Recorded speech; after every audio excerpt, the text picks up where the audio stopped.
Alam nyo guys, dati, malit pa kami kasi edad ko pa lang si CJ, ganyan idaran. Tandang-tanda ko pa guys na wala kaming TV. Yung nakikinood lang kami sa kapitbahay namin. Minsan naiipit pa yung kamay namin kasi sasarduhan kami ng pintuan, tapos doon naman sa bintana, sarado yung bintana kasi ayaw nila na manood kami.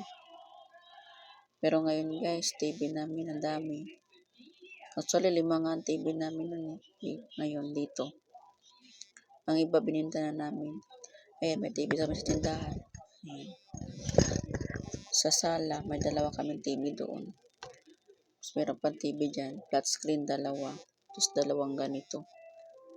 2 flat screen, 2 ganito. Pero, hindi rin nakagamit. Minsan na nagagamit TV namin. Ganon talaga siguro guys, no? Lahat talaga ng mga bagay na paglumaan. Lalo na sa panahon ngayon, high-tech na. Kung gusto mong manood ng TV, meron sa cellphone. So, wala po talaga tayong dapat ipagmayabang kasi lahat ng mga bagay lumilipas lang. Hindi po talaga siya forever na magiging yung famous, kumbaga famous. Tulad ng artista, hindi talaga siya forever famous, ganun. Darating talaga yung time maging malalaos siya. Although nandun pa rin naman, mapakinabangan pa rin naman, kaso hindi na ganun kung hindi na ganun anong tawag doon, kabida or kagamit or kumbaga sa artista, yun ka-famous. Kasi nga napaglumaan lahat ng mga bagay na paglumaan. Ngayon, meron na tayong laptop, meron tayong cellphone, ando na lahat, di ba? Dati kasi pag may TV ka, mayaman ka na eh. Panahon namin,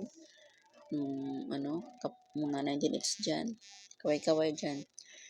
Mayaman ka na pag may TV ka. Nagkikinood pa kami dati guys, mga palabas ni APJ, ganyan. Meron kami mapapahay doon parang siyang sinihan, pero hindi siya sinihan, parang lang siya. Basta yun, magbabayad kami ng dos para makapanood lang kami ng buong istorya. Yun, doon talaga lahat ng bagay talaga naluluma. So, dito sa mundong ibabaw, wala tayong dapat ipagmayabang. Kung ano mang meron tayo, hindi tayo dapat ipagmayabang.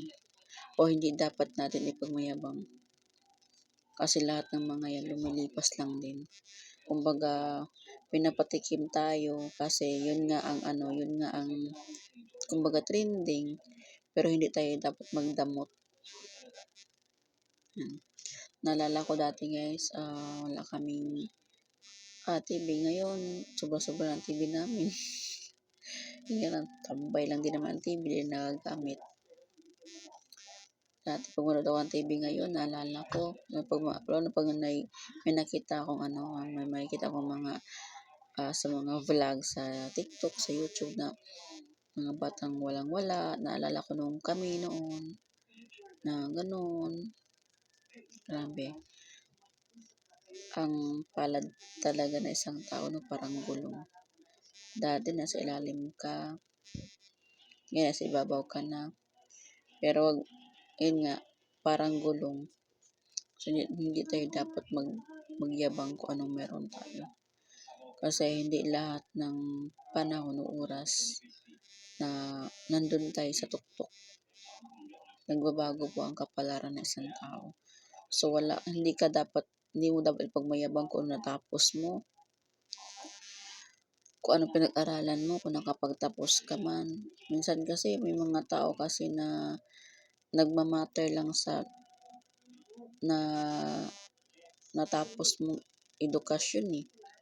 Porket wala kang diploma, ganon ka, lockdown ka na lang. Hindi lahat ng diploma guys na walang income na malaki.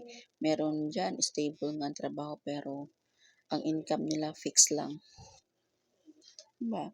So, hindi po dapat tayo magmaliit na mga taong walang natapos.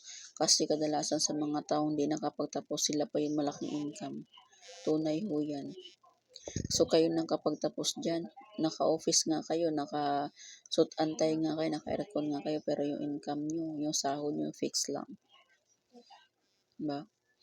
Pero yung mga tao walang diploma, di nakapagtapos, sila yung tunay na masipag, pero kung tutuusin, mas malaki pa yung mga kinikita ng mga yan. Sa inyo, fix lang.